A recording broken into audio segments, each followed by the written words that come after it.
Boston College, they really fought. That was 2 days rest. Colarusso, that was impressive. That's an old school pitching mentality that a lot of people don't have anymore. So I thought that was extremely impressive. I mean, I think through 72 pitches 2 days ago, through 109. He was tough on us in Boston, tough on us again. They got two off Jake. Jake settled in. I thought that was the story of the game. They, bridge that gap a little bit. They get way more momentum. We kept plugging and plugging, really big pitch hit walk by Perry Hargett. And then to get guys on base and Vandy to come up big right there. And I know that felt really good for Luke to hit that home run and also drive in that run. But our pitching was outstanding and our defense was outstanding. But again, I want to congratulate Boston College. I thought that they brought it to the ACC tournament and they gave us all we could handle. Thanks, Coach. We'll open up for questions. We'll have a mic. Wait. Like Jackson and Luke, just your thoughts on what Colarusso was throwing at you and what you saw from him tonight. He attacked the strike zone all day. Got that good fastball and was able to keep us off balance with the off speed. A lot like he did at Boston College. And like Coach was saying, really impressive coming off a couple days rest and throwing that many pitches. Yeah, I just thought he mixed really well and he competed and did a good job just keeping us off balance. So just a lot of props to him. Coach Ford's obviously the long sit for Jake there. Was the decision made to pull him then anyway, or what was the plan? Yeah. We had made the decision we're going to go ahead and go to McDuffie. That's why I don't love that much rest. I feel like late in the season, all those years as a pitching coach. That's why I was glad that we are playing Friday, Saturday, Sunday. Obviously, we had to win today to get our other guys out there, but then Jake will be in his normal 6 day. When you have too many days, believe it or not, people think, oh, you're going to throw way harder. A lot of time it's the opposite because you just don't stay in that routine. But he made some really good pitches because he didn't have his 94, 96 tonight. And I thought that last inning, Coach Gaines made a great point. Some loud outs, some balls hit really hard. And they had right throughout pretty much except one lefty. So we thought it was a really good matchup for Walker. Should you guys look back at any of the reports or the film from your series up in Boston before today? Of course. But we look back more. I just told the guys, like, we were 2-4 when we went into Boston College and we didn't play well the first game. We found a way to win. We lost the second game and these guys got together. And since that point, they've been pretty dang good. But I also told them, I said, they're going to play well.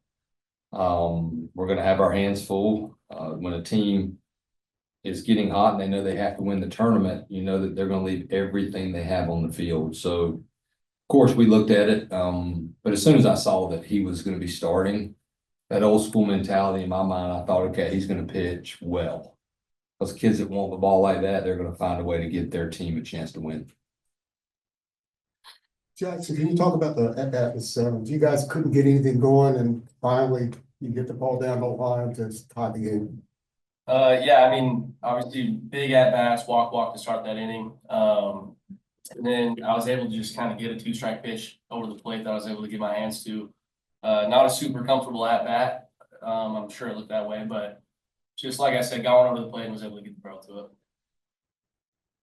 it. Jackson, Luke, during that 7th, did you guys feel like there was any sort of energy switch in the dugout that kind of propelled that on the field play? Yeah, absolutely. I think the at-bats prior to us, like you said, like starting off those walks and getting base runners, and we had base runners in the innings previous. And we knew that we were a swing away and at-bat away, and we got bases loaded, and once we had it again, we knew that there was we had a good chance, and we got him out of the game, and Jackson put a good swing on it, and we're just trying to move the baseball. Coach, to lead off that 7th inning, you pinch hit Perry up there to lead off the inning. What can you say about the confidence that you had in him in that moment and the at-bat that he had to really kickstart that rally? Yeah, we've mixed and matched a lot in the DH spot, and Sawyer's back for us. Obviously, had the big swing of the bat at Florida State, but the lefties were really tough on him. I thought Perry had really good BP the last couple days, like he was more on time. He's a freshman. But he's not fazed by the big moment, and I felt like we needed somebody in that situation that could work or walk, not necessarily go up there and ambush a fastball, because I thought he was getting tired. And those 3-2 counts, we track them all the time, and Perry won that 3-2 count, and that's what got us going ultimately.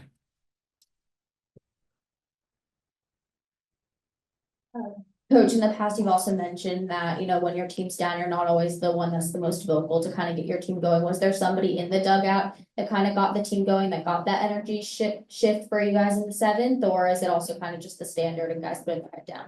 No, we're an older team. I trust these guys. Anytime as a head coach, you feel something, I might say something in the dugout. I just reminded them today to don't look at the scoreboard. All the pressure's in their dugout. I don't think that necessarily changed the momentum. This group is going to play 27 outs. They've done it all season. I just remind them this time of year, you can't be scoreboard watching. You just have to play. And they definitely did that, early on, anytime. I think these guys expect to walk in and beat Boston College 10-0. That's great. But sometimes it's not that easy. And it's good for you to be down like that, to test ourselves a little bit as a team. And they definitely passed the test. Scott, another big time matchup with Florida State coming up. Your thoughts on that, man? Yeah, I mean, I'm so excited about it. Hopefully we'll have I thought the crowd tonight was really good. So a big thank you to all the Tar Heel fans that came out tonight. We need even more tomorrow. A really good team. Obviously, we had some success down there, but they got the last win. So I'm excited. It's DeCaro, against their guy, and he's going to be good. DeCaro's going to be good. Our guys are going to be ready. Their guys are going to be ready. That's what the ACC tournament's about. Two of the best teams, in my opinion, in the country. So I'm just going to sit back and watch these guys play. To the players, I know the big carrot's down the road, but what would an ACC title mean to you guys to win it? I mean, I think it's one of those things that it's really cool.